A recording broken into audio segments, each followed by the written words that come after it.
Assalamualaikum warahmatullahi wabarakatuh. Selamat malam para pemirsa semua dan sahabat-sahabat dari Terawang Gaib Nusa Kambangan. Pada malam hari ini saya Romi Sabu Jagat bersama Kang Alis serta teman-teman dari tim Terawang Gaib Nusa Kambangan. Pada malam hari ini kita akan menguak sosok makhluk yang namanya Miangga, itu yang berada di pesisir pantai, yang konon ceritanya dia itu yang membuat kadang anak-anak atau orang dewasa tenggelam, kadang ada juga kapal kayak tanker sama batu bara yang jadi karam nggak bisa jalan. Nah, kita akan menguak semua sisi-sisi ini. Kita akan mengetahui informasi apa sebenarnya Miangga tersebut dan seperti apa Miangga itu dan kenapa yang istilahnya bisa terjadi di pesisir laut itu. Kebetulan hari ini kita sudah langsung dengan mediator, di sini sudah ada, kita akan gunakan, kita akan langsung kuak semuanya, kita akan gali, kita akan informasi sedalam-dalamnya. Itu, mari kita akan lanjutkan langsung, kita akan langsung menuju ke Kang Alis ya. Udah siap ya, mediator sudah siap, Bang Prokto siap. Oke para pemirsa, mari kita ke mediumisasi bersama dengan mediator. Bismillahirrahmanirrahim.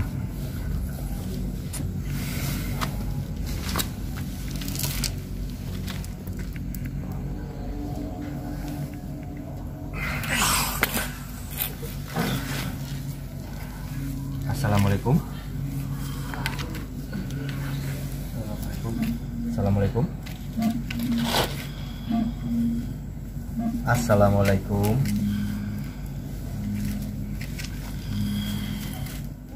Assalamualaikum.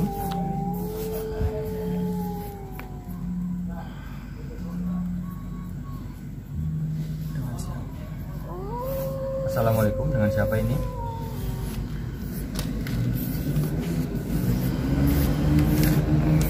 Ya pemirsa, makhluk yang jadinya sudah merasuki di mediator. Untuk sementara belum bisa menjawab, kita akan tanyakan. Assalamualaikum. Assalamualaikum. Dengan siapa ini? Prawiro. Prawiro. Oke. Ini pemirsa, kita dengan Ki Prawiro ya. Jadi boleh saya mengetahui informasi? Oke. Ini Ki Prawito itu sebagai Miangga yang ada di pesisir pantai ya? Iya. Iya. Itu wujudnya apa? Rambut panjang. Rambut panjang. Iya. Saya mau menanyakan lagi. Sebenarnya itu bertugas sebagai apa itu? Saya menarik orang-orang yang pada berenang. Kenapa mereka ditarikin? Padahal kan mereka sedang bermain, sedang bermandi gitu. Kenapa? Buat teman-teman di alam sana. Gitu. Jadikan tumbal buat kamu. Terus konon cerita juga kapal pun seperti itu. Iya. Kenapa?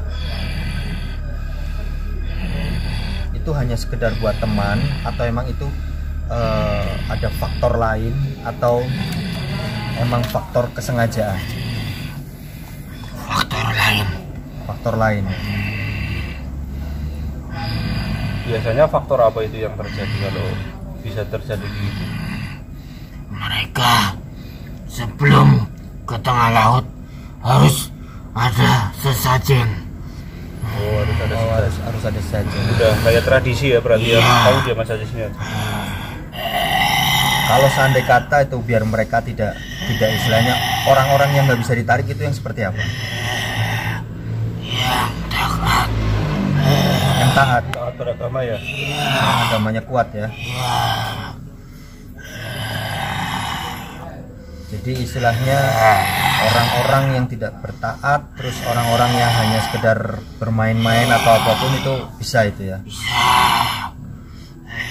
Jadi kejadiannya sering ya. Dan senang.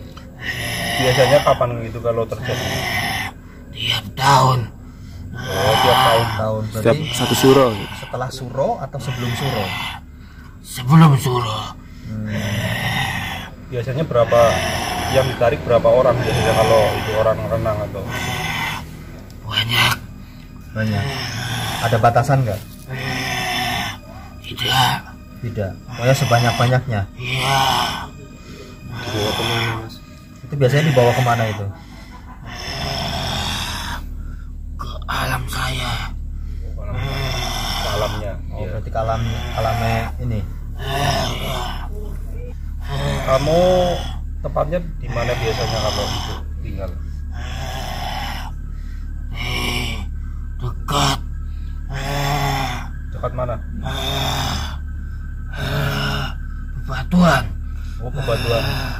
Berarti yang tempat berbatuan itu pasti ada ya. Semacam terumbu karang gitu, batu karang gitu ya. Ya. Oh. Kayak kalau di sini itu ada tredam itu pemecah ombak itu. Pasti di situ ya. Jadi kalau seandai kata yang mau main air di situ, kita nggak perlu dekat-dekat situ, nggak apa-apa bro. Tapi kalau mau main ke situ berdoa, insya Allah aman gitu. Iya. Saya tidak mau mendekat. Oh, tidak kuat mendekat kalau orang yang udah berdoa di situ ya. Itu ya pemirsa. Jadi usahakan untuk berdoa sebelum bermain di air ya.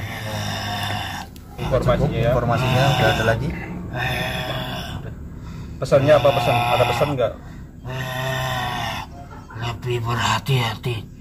Khususnya orang-orang yang masih belum menikah. Harap berhati-hati.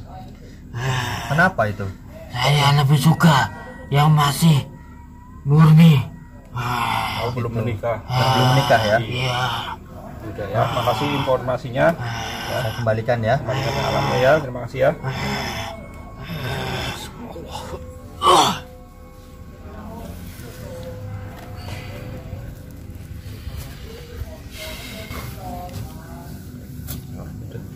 Oke pemirsa, tadi ya kita udah ini apa namanya, sudah menguak, kita sudah mencari informasi tadi dari mediator, kita udah mencoba untuk mediumisasi apa sih sebenarnya itu yang dinamakan niangga ya, letaknya di mana, terus apa yang dicari sama dia sebenarnya buat apa namanya, dia mencari tumbal ya istilahnya, itu buat apa. Jadi Kang Alis bisa ceritakan dulu untuk sesosok niangga itu seperti apa sebenarnya? Monggo dengan digambarkan tadi berapa? Jadi sosok niangga itu adalah sejenis kepala aja, rambutnya panjang. Jadi pemirsa, ini sosok niangga adalah sosok kepala, terus rambutnya panjang, panjang. Jadi ini posisi rambut ini buat narik yang itu loh, yang pada renang itu loh. Makanya kakinya ditarik sama rambut tersebut langsung dibawa ke dalam gitu. Oh gitu ya? Iya. Langsung dibawa gitu. Iya lah. Ya begitu pemirsa, itu sesosok niangga itu seperti itu tadi yang dikatakan Kang Alis. Dia hanya berbentuk kepala, tapi rambutnya begitu panjang, dan rambut itulah yang digunakan sebagai alat untuk mencelakakan tiap-tiap orang yang lagi berenang ataupun kapal, untuk menariknya ke dalam dan istilahnya biar mereka tenggelam. Gitu ya Kang Alis ya. Jadi istilahnya dari pesan dari kita, tolong istilahnya kita tidak perlu dengan apa yang tadi sudah dikatakan niangga untuk melakukan sesajen atau apapun. Yang terpenting adalah kita tetap berdoa kepada Allah Subhanahu wa taala, kita tetap minta perlindungan kepada Allah Subhanahu wa taala, karena semua itu tanpa bantuan Allah Subhanahu wa taala kita bukan apa-apa. Jadi bagi teman-teman, saudara semua yang mau main di laut, diharapkan berdoa diharapkan banyak-banyak istilahnya istighfar, kita istilahnya untuk meminta selamat, apalagi tadi pesannya yang belum menikah. Jadi tolong untuk tidak bermain-main dengan air, terutama orang yang pada pacaran gitu. ya. Karena di tempat-tempat seperti itu kita juga harus menghormati, yang kedua juga kita tidak boleh melakukan hal-hal yang negatif ya, dalam artian di tempat seperti itu. Jadi kita harus tetap menjaga tata krama, tata sopan kita. Begitu pemirsa, itu pesan dari kita pada malam hari ini. Kita juga untuk menguak yang namanya miangga tadi ya. Oke pemirsa, nanti ada video-video berikutnya. Jangan lupa subscribe, like, share, and komennya. Jangan lupa juga untuk klik di loncengnya untuk bisa mengetahui konten-konten berikutnya, agar supaya konten kita juga akan lebih berkembang lagi. Begitu pemirsa, untuk pada malam hari ini kami dari tim Terawang Gaib Nusa Kambangan, saya Romi Sapu Jagat bersama Kang Alis mohon undur diri. Terima kasih. Wassalamualaikum warahmatullahi wabarakatuh. Waalaikumsalam.